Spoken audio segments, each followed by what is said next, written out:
मालासुता कुम्भविबोधमुद्रा विद्याविराजत्करवारिजाताम् अपारकारुण्यसुताम्बुराशिं श्रीशारदाम्बां प्रणत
Post Talk 1.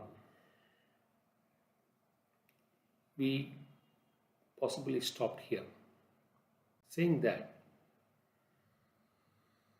once there is commitment from the Sishya to progress in the path of spiritual life, then Vedanta gives an assurance that such an aspiration will be handheld and a guru will appear in our life. This is where we actually part Talk 1. And it also said, all of us are so blessed with a parentage and with a lineage which is fortunate and which will continue to be fortunate, as we are blessed with Kulagurus who are Jivan Muktas, Mahapurushas and Tapasvis, ever ready to guide us in this path of self-realization. They are right there available for us. So,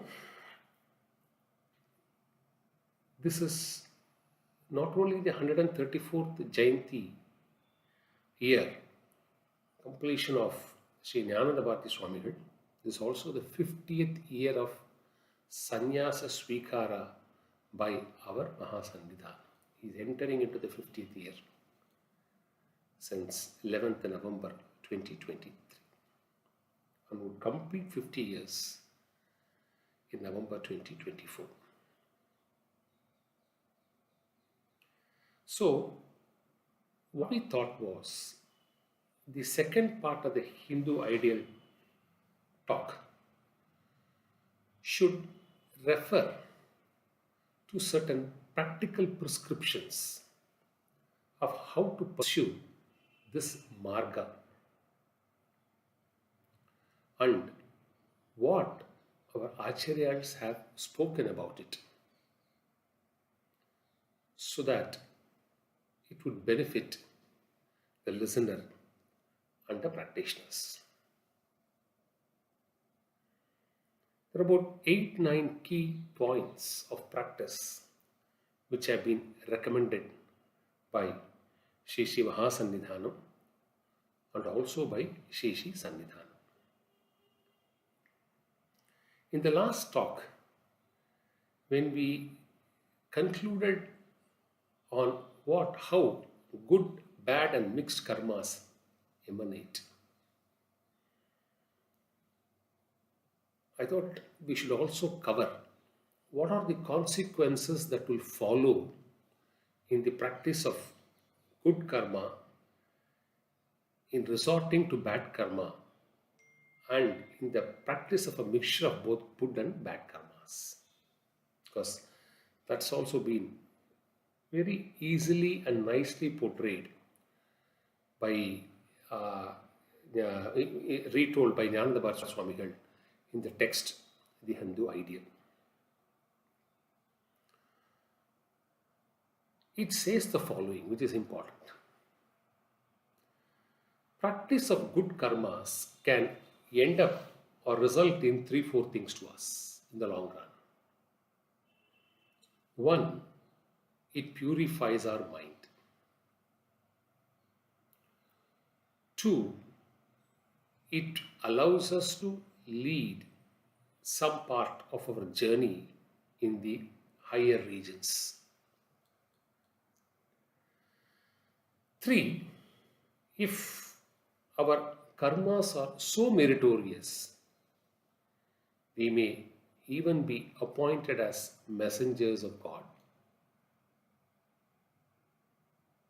And four, after exhaustion of those journeys there, we will get again a human birth.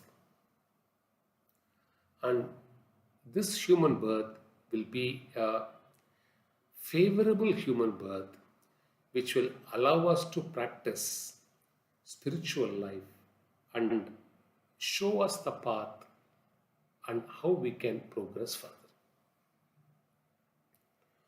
Good karmas will result in these 4 aspects. Bad karmas will produce exactly the counter effects of it. Instead of purifying the mind, it will bind the mind into karma bandha. Instead of taking the jiva into the celestial regions, it will take the jiva to the nether regions. Then, to undergo punishments and sufferings for all our mistakes or papa, we will have to take the births of sub-jivas in the plant kingdom, in the animal kingdom, the reptile kingdom, etc., etc. And after exhaustion of all this, we will get back a human birth, but it will be an extremely unfavorable birth where our mind would refuse to tread the path of dharma and the path of jnana. So, unless we believe in rebirth, it will be difficult for any aspirant to get into the journey of Vedanta. This body will exhaust itself at some point of time, but that's not the end of the road. Is a faith which, unless we have, we may not be inspired to get into the path of jnana. And this book also says the kind of sufferings that are prescribed in various texts are not unreal. If somebody has to suffer the pangs of some sort of a bodily pain for 6 months, one may wonder this body is incapable of undergoing that suffering.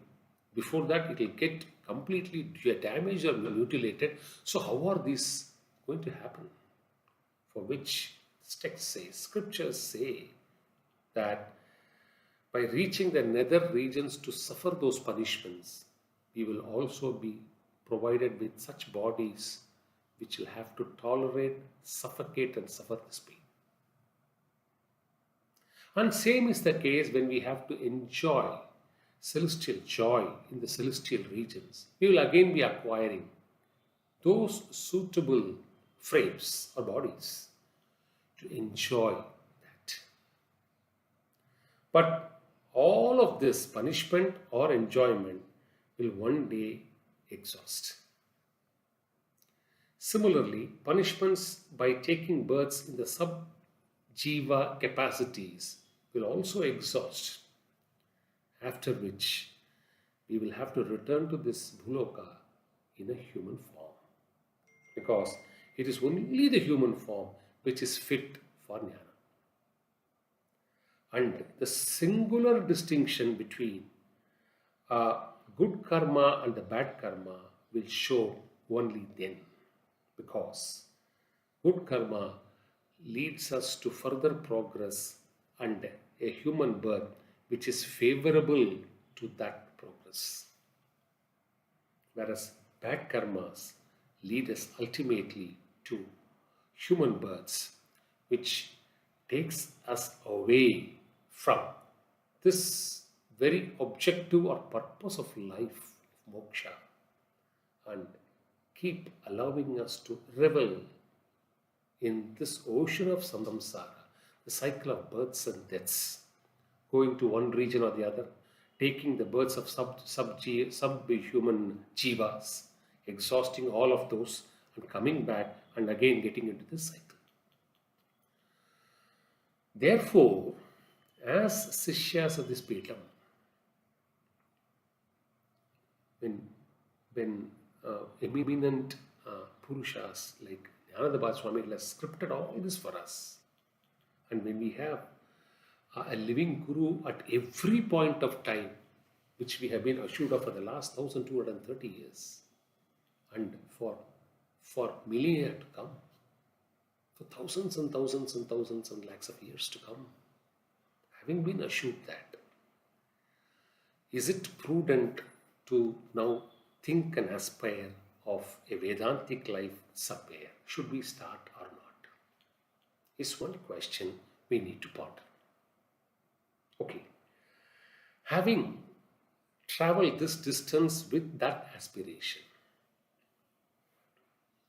here are the takeaways, very, very clear, conceptual takeaways prescribed by our Acharyas. Sri Sannidhanam, in his Anugraha Bhashanam this time for the Tamil New Year, brought out a very interesting dimension of human life and Sanatana Dharma, to ensure that all of us pick it up. Acharya says, what is Sanatana Dharma if somebody has to understand it in a conceptual sense? Leading a life which is grounded on two foundational principles will determine whether we are a Sanatani or not. One, if the aspirant feels that he or she should acquire the grace or the divine blessings of God, that's category one. And the second foundational point is that Jiva aspires to be a noble person and wants to do good to this world. Acharya says, ask for yourself this question. Any perspective of Sanatana Dharma, anything to do with Sanatana Dharma in one way or the other, will be connected to either of these two limbs. That's all. Either it will lead us to devotion or lead us to do satkarmas and good activities and remain noble. So, one who wants to be a Sanatani, Sri Sannidhanam says, focus your life, reduce your life into these two important foundational aspects. Now, the second step which Acharya suggests is one may be extremely wealthy, one may be extremely powerful, one may be extremely popular, one may be so influential, but in Sanatana Dharma, there is no exemption from devotion to God. That's the second step. One can exhaust devotion and climb up. That's permissible. But no one. So, two aspects are clear out of this concept. Whatever we achieve, whatever we acquire, whatever fame we may get, however influential we may be, this does not add in any manner, even remotely, towards our devotion to God. These are all within the material cycles of life. Devotion is something extremely independent and distinct. And Acharya says, whoever you may be, there is no exemption from devotion. This is the second step which we should assimilate in our mind. Now, third, if we agree and be convinced about the second aspect, that there is no exemption from devotion, that will be a step forward in us getting into the practice of dharmic activities. This conviction that disassociating our status from this society and world and trying to introspect as to why we should be devoted to God will turn us slowly into a dharmic person, says Acharya.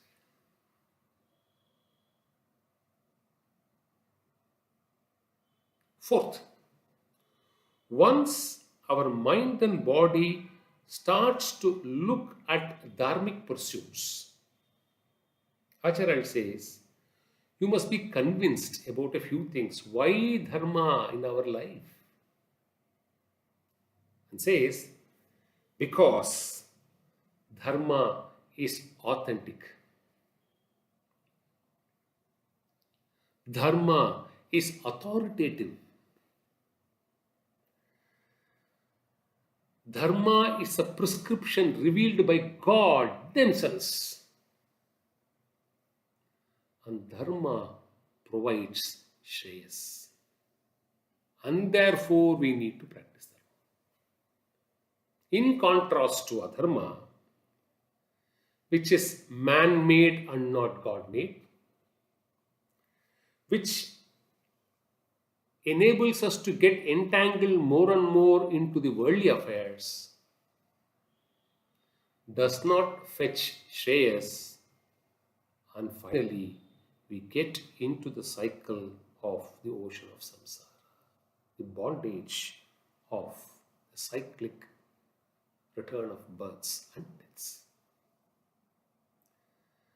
So, conviction that devotion is material leads us to dharma, and practice of dharma necessarily involves these four incidental benefits, whether you need it or not in one's life. See how practical they structure the whole affair. It is so conceptual and so practical. Now we go to the fifth step. Acharya asks, Sri Sannidham in one of the Anugraha Bhashnas says, look here, if you fall ill, sick, won't you go and treat yourself to cure the illness? You do it. None of us is an exception to that. When you can be attacked by men or animals, won't you take the precaution to insulate yourself? When there is a threat arising out of evil spirits and it starts to interfere in one's life, won't you seek a remedy to get over it? So when there is illness in some form, or a threat in some form, or a nuisance in some form, which interferes with our course of life, we resort to remedies. So, Acharya says, now add the fourth dimension to this. Ocean of samsara is also a form of illness. Be convinced about it. Why it is illness? One can be free because bliss is everlasting ananda. The antidote to illness is happiness. And when something can give eternal peace and happiness, the contra of it, Vedanta says, samsara is also a form of illness. So, can we assimilate this tendency, this perspective into our life stream? See, these are extremely important requirements for a practitioner.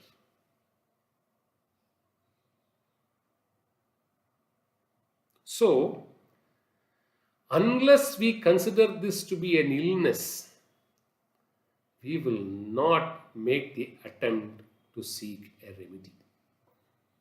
And therefore, Acharya says, you should add this into your list. If you add yourself to this list, we went out of the two verticals. One is devotion, another is service. When we get devoted to God, instead of praying for material happiness and material gains, which all of us do day in and day out, Acharya says, the thought that you should practice dharma, the thought that samsara is an illness, will slowly change our attitude towards our prayer as to what we need to pray to God.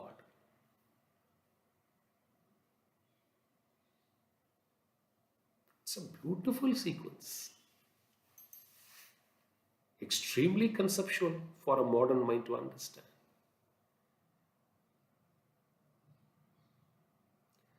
Therefore,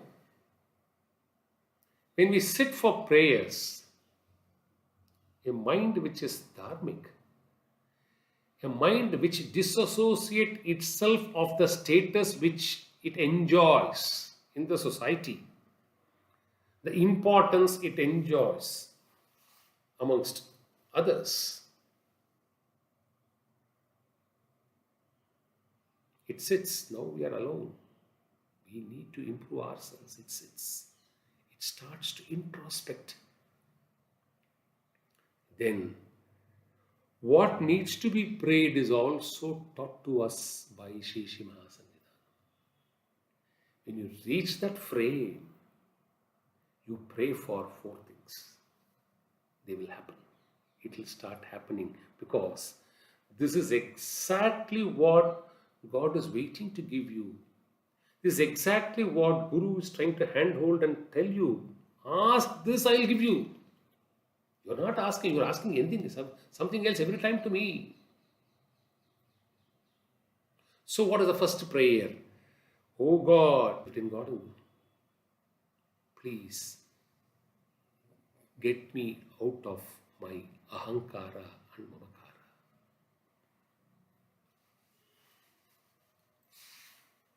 Ego, jealousy. First prayer. We will tend to make this prayer. We will conceptually move into this frame of mind without an iota of doubt. Then a prayer of this nature actually are the foundational steps towards a march into the spiritual kingdom for self-realization. So the first prayer is, please get me out of ahankara and mamakara. The second prayer, please get me out of my desires. Let desires sink, dissolve, perish and vanish.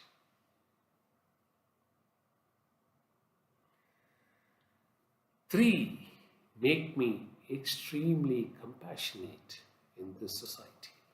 Compassion is not a weakness.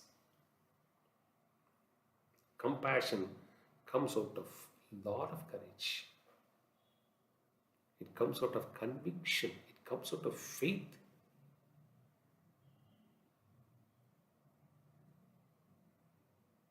So, ahankara, desires, let these two go out of us.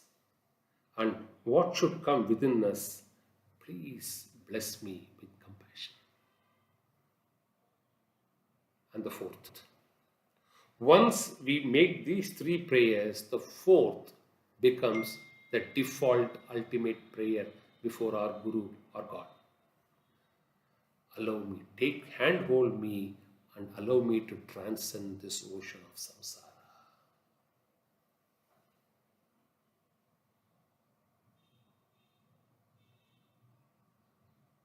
Is what Sri Mahasannidhanam says. If you want to pray, choices, don't even do that, leave it to God. But if you still want to pray, you should know what you should pray. And pray these four things every day.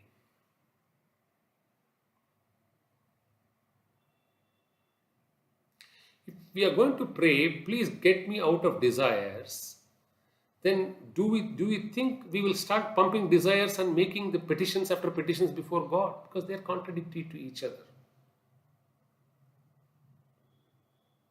And people who have experienced saying, when, we all think giving up our ego will make us shapeless, formless, identityless. We'll be nowhere. Not at all.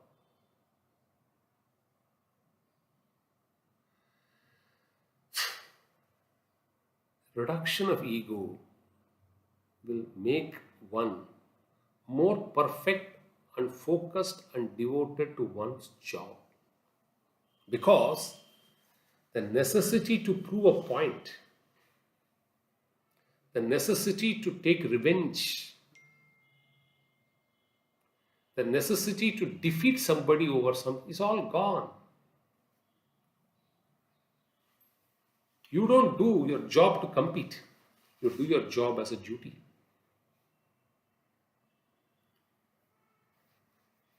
A job done as a duty will always be a job minus ahankara.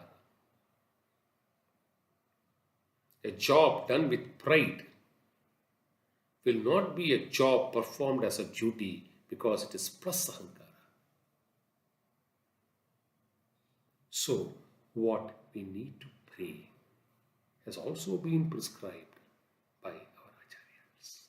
So, this is the sixth step. Once we take the sixth step, and this constant prayer will lead us to the seventh step. And what are they?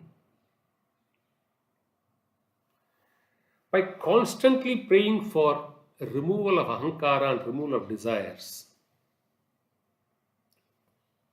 One's pride over one's wealth, fame, power, influence will start to come down. The first casualty and a positive casualty will be our pride will start diluting, diminishing, and finally disappearing from us. Because these are all important requirements for Vedanta. Pursuing Vedanta with pride will be a disaster. It will be counterproductive. So, an assault on our pride should be a welcome step and we should not fear. And this step one will have to pass through whether we like it or not if we get into these steps towards spiritual progress. So, getting rid of pride.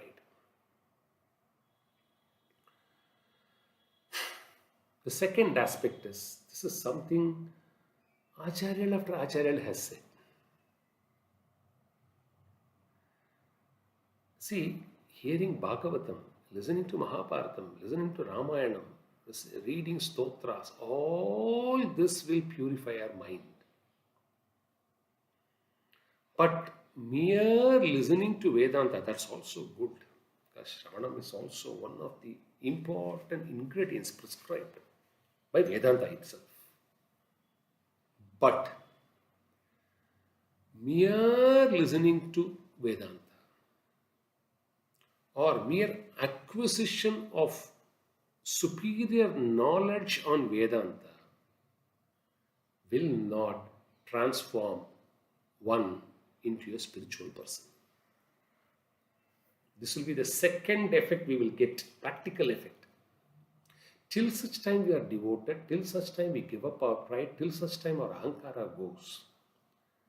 Even acquisition of Vedantic knowledge, we will claim a pride that we know some knowledge which is considered to be superior over others. Somebody who is very well informed, Vedantic person, in the absence of all this grouting, in the absence of a hand-holding by a guru, will be like any other material subject expert. Somebody is an expert in discovery, somebody is an expert in playing cricket, somebody is expert in science, somebody is expert in maths, somebody is expert in Vedanta. Because it is an intellectual game and not an experience game. So Acharya says, if you tread this path, more than acquisition of Vedantic knowledge, I assure you to enjoy Vedantic experience. Knowledge is no good without experience. So fall of pride is one beneficial factor. Then the transfer of the mind, transformation of the mind from a knowledgeable Vedantic person, we will slip into a beautiful phase, a sync with your Guru, that you will start to enjoy shades of Vedanta.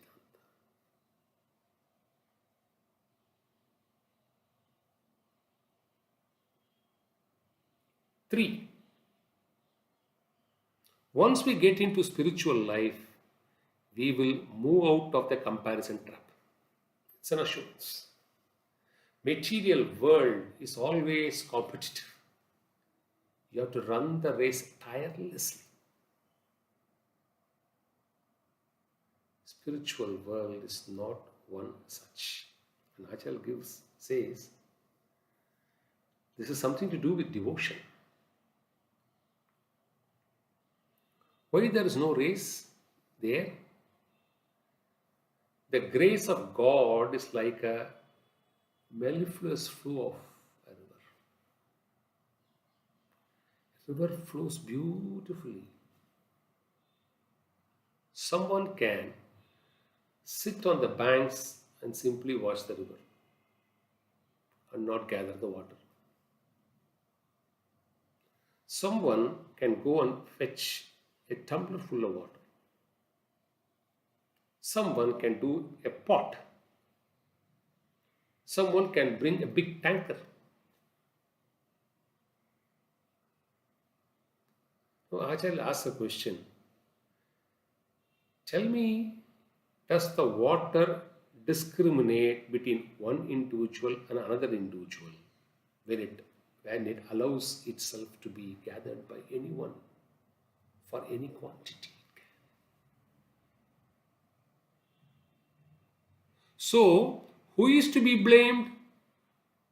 Should we blame the water or blame the person sitting on the bank, watching, doing nothing?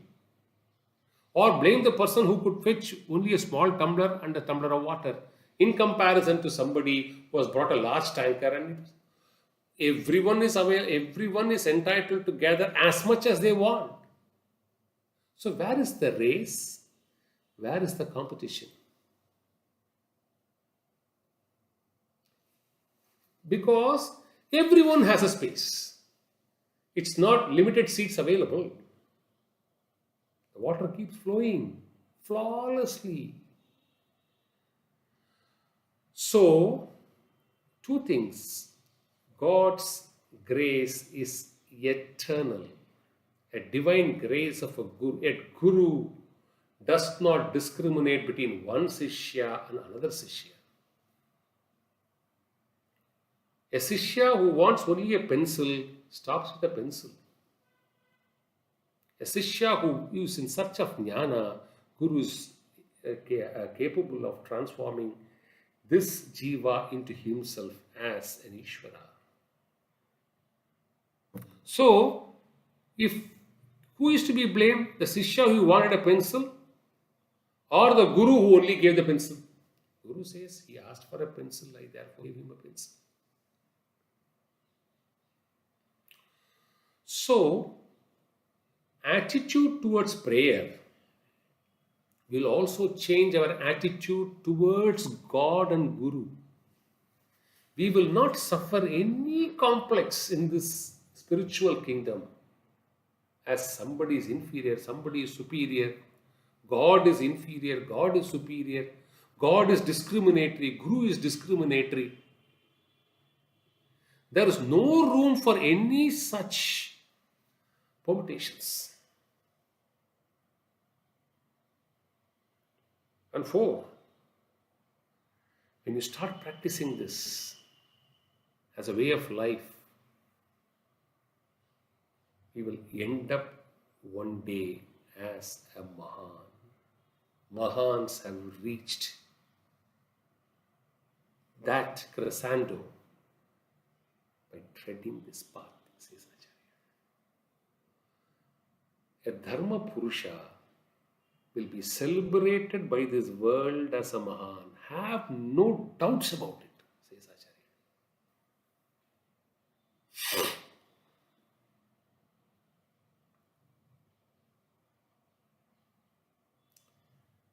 Shri Sannidhanam, in that Anugraha Bhashnam, in this Tamil New Year's Anugraha Bhashnam, gives a beautiful narrative, so simple for all of us to understand. Acharya says, a stone transforms into a vigraha, and upon consecration,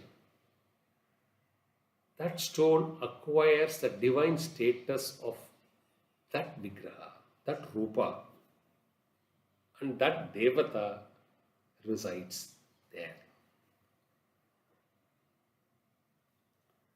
And says, between a stone which is outside the temple and a stone which has transformed into a vigraha, to whom we show sheer reverence. Why do we show that reverence to that vigraha? How does this happen? It happens because Acharya says the Vigraha is able to bless each one of us with divinity and material happiness if we pray for that. Have you not heard several devotees saying, go to this temple, it is very powerful, pray to this Vigraha, pray to this Devata. So it showers divine grace, divine happiness, and material peace, and material happiness, and material joy. But for doing that, Acharya says, the Vigraha does not seek the following. The Vigraha does not show any dvesha towards any devotee who comes before. First of all,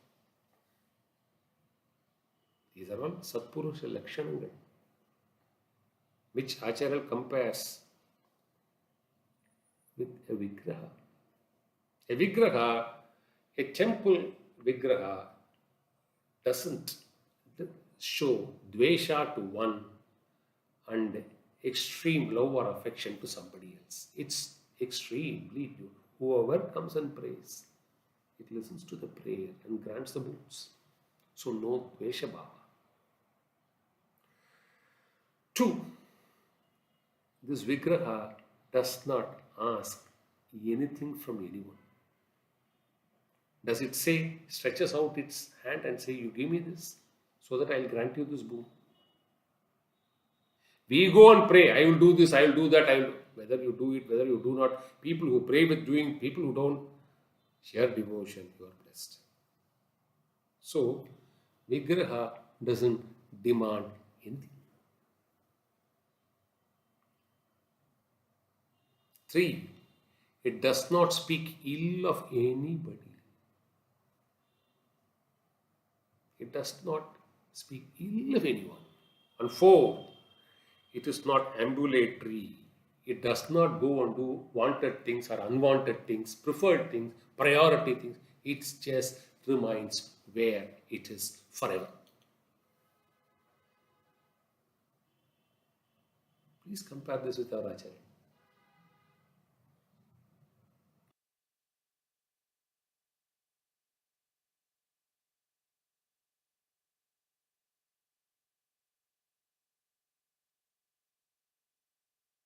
That's why we keep saying Guru and God are not different. No dvesha bhava, no ill will against anybody. Has anyone ever come and told us, Guru asked this from me in the history of this mutt? Let one Shishya say, no, I'm fond of this, why don't you get this to me? One Shishya. Has Guru spoken ill of anybody? And has Guru chosen to do anything of his own priority? He comes and gives us darshan thrice a day for our benefit. And see what Mahasannidhanam is now doing is in complete reclusion. Because Shishya Swami has come now, he has withdrawn from his routines. Remains just wherever they should.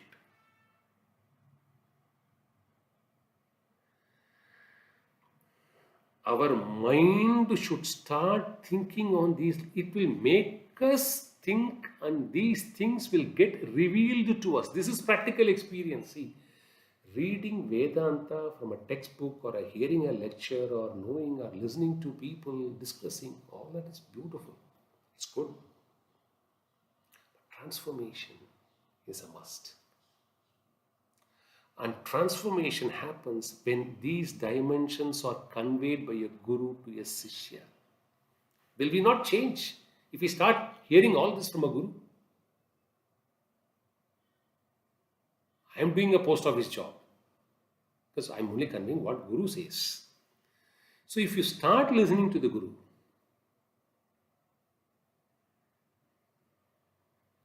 this is bound to transform us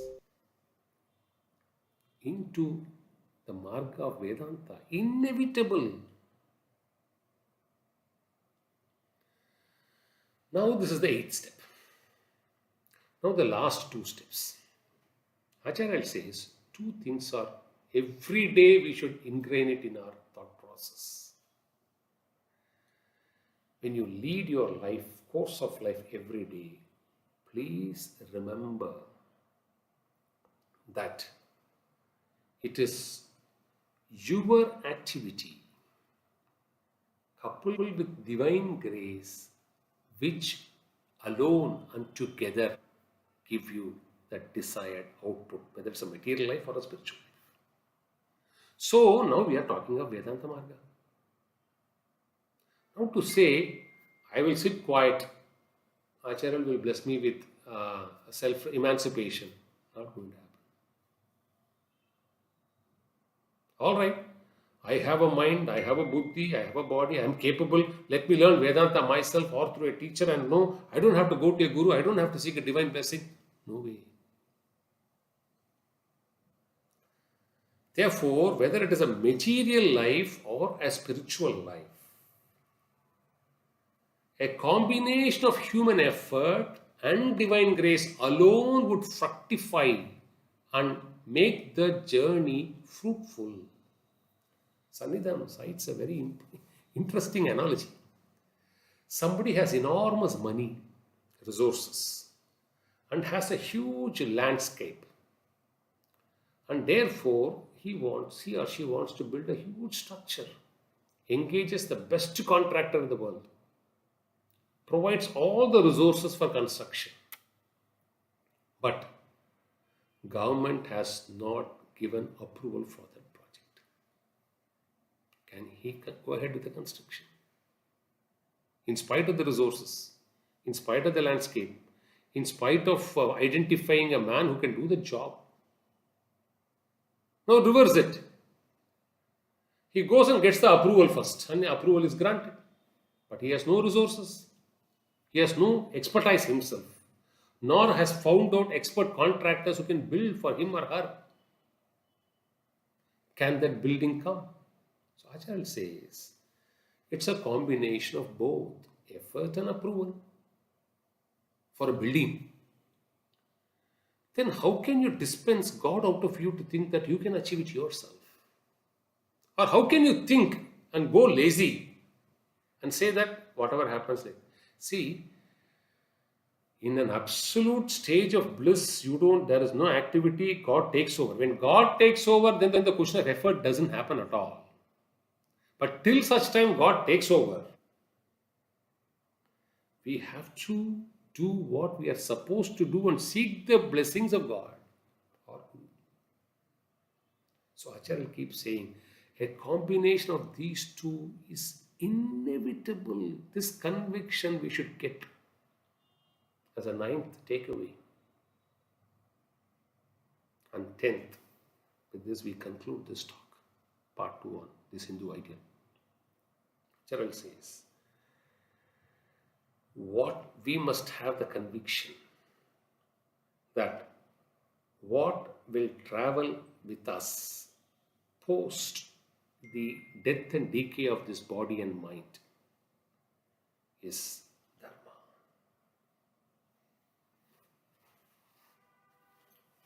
Let me lead a dharmic life because it will travel with me. And it alone will travel with me. None of this will travel with us. We can't carry anything with us. So Dharma alone travels, and cites the anecdote from Mahabharata. When the Pandavas along with Draupadi start to go towards Swargaloka, one of the other drops out.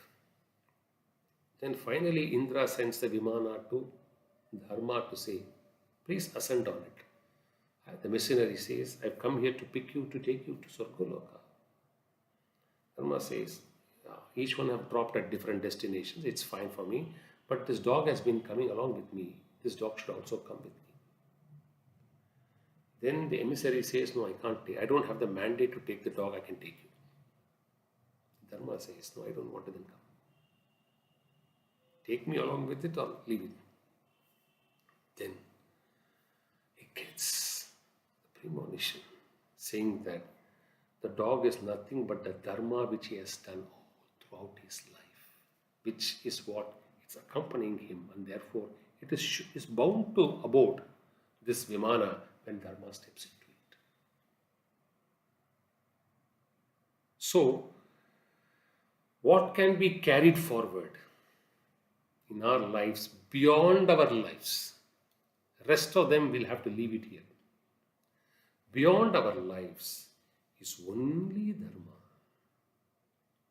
And we started the talk, what good dharma can lead us into, and where bad karmas can lead us into. How we go to the celestial regions, how we get better births, how favorable environments are provided to us for us to spiritually progress. Also, practice of dharma in one life is not a waste. That is the assurance Vedanta gives. The dharma we perpetuate in this birth will travel with us, after us, and we start the journey from there on.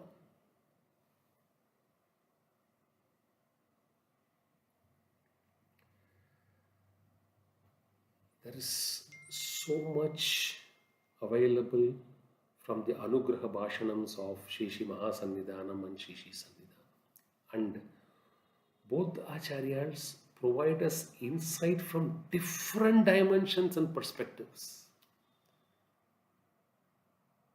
Unfathomable.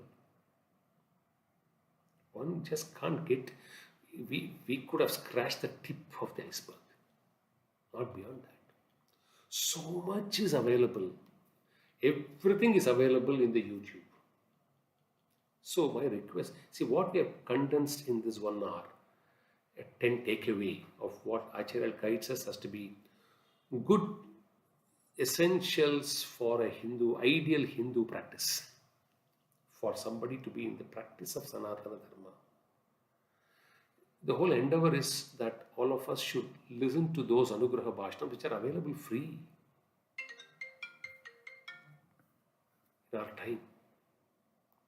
To find out somehow the time to keep listening.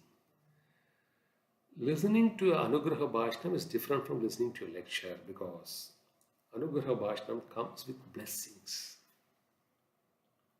These thought processes, if we go and start listening to the original Anugraha Bhashanams, it will start to change our mind chemistry. That is the power. That is why it's called Anugraha Bhashanam, and not mere talk, mere discourse. So, may we all benefit more and more by availing the opportunity of hearing the Anugraha Bhashanams of our Acharyas directly. It's in Hindi, it's in Telugu, in Kannada, in Tamil. In 4 languages it is available to all of us. So let us make use of that opportunity more and more. We once again thank Shankar from the Nana Bharati Adhishtanam at Manadi Mangalam, and the entire team of Sringeri Guru Bandhava for providing this invaluable opportunity year on year to this Sishya. And whatever is correct, please attribute it to the Acharyas. And whatever is incorrect, please attribute it to me and my inability to comprehend it correctly. I offer this with utmost reverence to my Manasika Vedanta Guru, Shri Jnananda Bharati Swamigal, and offer this talk at the lotus feet of Jyeshta Mahasannidhanam Jagadguru Srimad Abhinava Vidyatita Mahaswamigal, Mahasannidhanam Jagadguru Shri Shri Bharati Tirtha Mahaswamigal, Sannidhanam Jagadguru Shri Shri Vidushekara Bharati Mahaswamigal, Sadashiva Samarambam Shankaracharya Madhyamam Asmad Acharya Paryantam Vande Guru Parampara.